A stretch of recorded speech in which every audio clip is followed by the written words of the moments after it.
So there's been a lot of gossip and fake news on the internet right now about where does this virus come from? Why do we have to be so concerned about this virus? We have flus all the time, and the flu is a virus too. There's some good scientific reasons about why we should be concerned about coronavirus and what it is and what it isn't. Coronavirus is a virus that we now know, we're almost completely sure, came from bats. Bats are carriers of many different kinds of viruses. Ebola originated from bats, for example.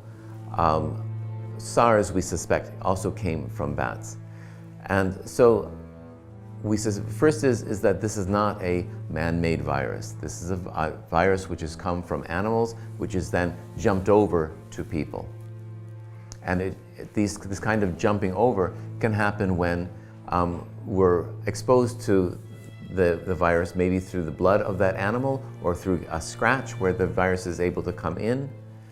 And so in a market where you have wild animals and they're being butchered and people are taking this home, this is a very good area for potential transmission of disease.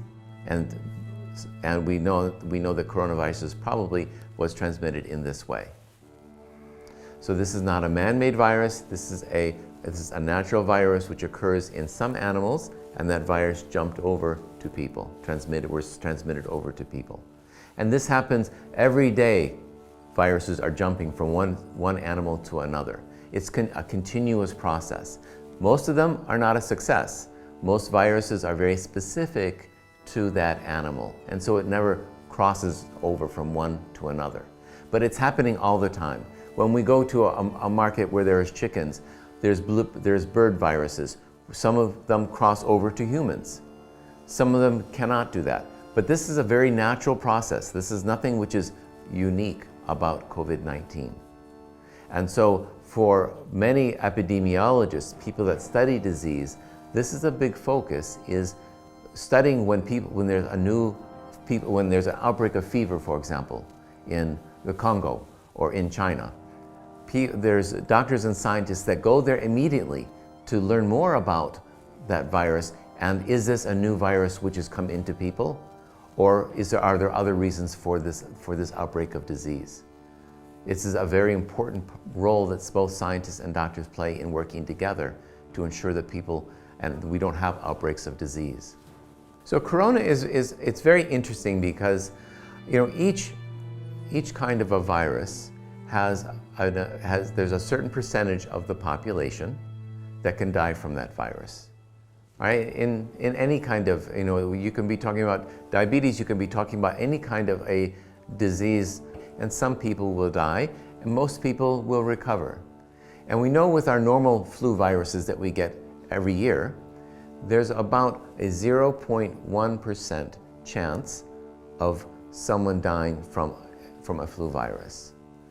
The coronavirus is very interesting because they're estimating that the percentage of people that die is about 1%.